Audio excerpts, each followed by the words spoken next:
A gente vai conversar agora com o professor de Ciência Política, Marcos André Mello. Professor, muito boa tarde, obrigada por falar com a gente. Seja bem-vindo ao Live CNN Brasil. Obrigado pelo convite, é um prazer estar aqui.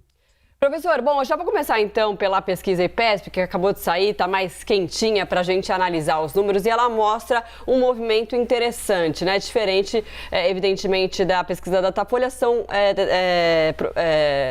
metodologias diferentes.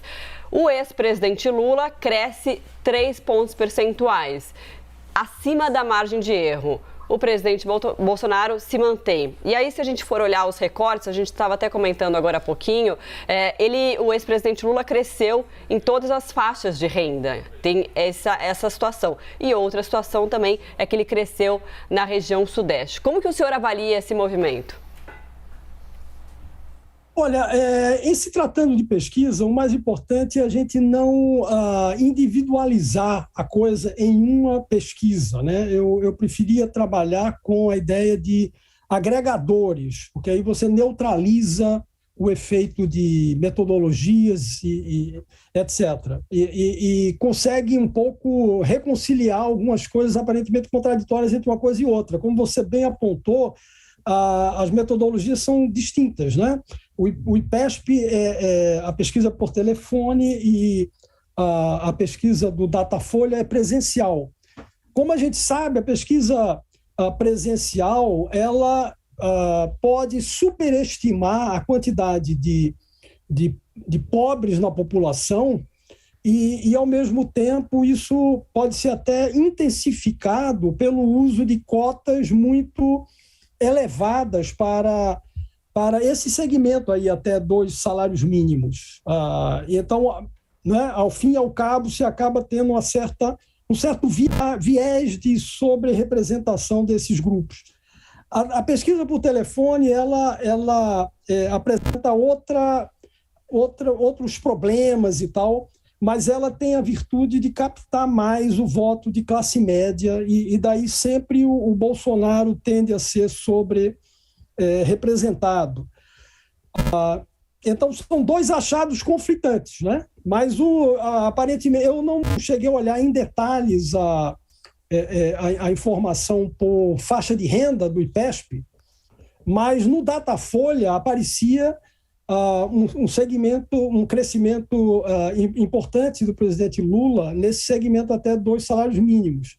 E Bolsonaro, ao contrário, né? Ele crescia nos segmentos acima de 2 salários mínimos. Aí, professor, aparentemente... Só para dar os números, então, na pesquisa IPESP, o ex-presidente Lula, na renda de até 2 salários mínimos, passou de 51 para 53, o presidente Bolsonaro de 29 para 27.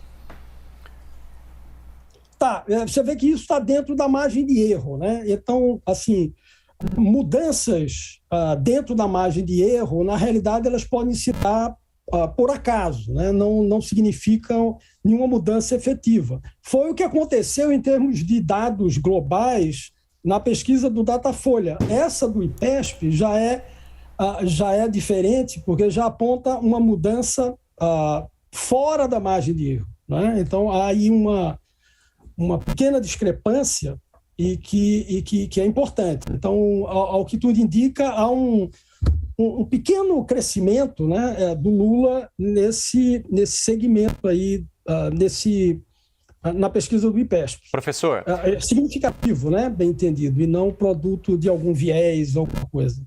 E parte da preocupação das campanhas atuais é justamente a possibilidade das pessoas faltarem no dia das eleições, né? Ou desse número justamente prejudicar campanhas que busquem esse movimento neste momento. E tem um dado muito interessante dessa última pesquisa IPESP que mostra o interesse pela eleição presidencial em 2022, que assumiu o maior número neste momento. Então começou com 46, chegou a oscilar para 52, 54, 56 e agora atinge 57%. E um outro dado também de que 72% tem muito ou algum interesse nas eleições. Isso deve impactar na vontade das pessoas de, no domingo das eleições, irem de fato fazer a sua escolha? Isso será, muito seguramente, o fator mais relevante que vai, digamos, finalmente nós vamos saber se essa discrepância entre pesquisa e comportamento efetivo, enfim, em que pé, né, esse ato pode ser explicado. Porque pode ser explicado por duas coisas. Uma, você apontou de uma maneira muito precisa, que tem a ver com a taxa de não comparecimento, né? A taxa de não comparecimento ela tem sido estável no Brasil. Em 2014 foi 20%, em 2018 foi 20% também, no primeiro turno, no segundo 21%. Então, 20% das pessoas não comparecem, ok? Como isso tende a se concentrar na população mais pobre, com menos de 2 salários mínimos, o hiato entre o que a pesquisa previu e o que efetivamente vai acontecer será muito afetado para esse segmento com menos de 2 salários mínimos. Fora os idosos, que também é outra, né? As pessoas com mais de 70 anos, elas também comparecem pouco às urnas. São os dois grandes grupos. Uhum.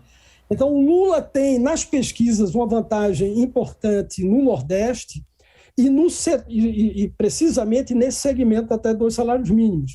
Mas é precisamente aí onde a abstenção será maior, e tem sido maior historicamente. Então, se repetir o padrão histórico de 20% não comparece às urnas, não estou falando de brancos e nulos, não. Brancos e nulos, brancos em geral é 2%, tem sido 2014, 2018. Nulos varia em torno de 6%, mas 20% é o não comparecimento. Então, essa me parece a variável-chave. Uhum. Professor, a gente agradece a sua participação. A gente conversou com Marcos André Mello, professor de Ciência Política da Universidade Federal de Pernambuco. Obrigada, até uma próxima. Eu que agradeço. Obrigado.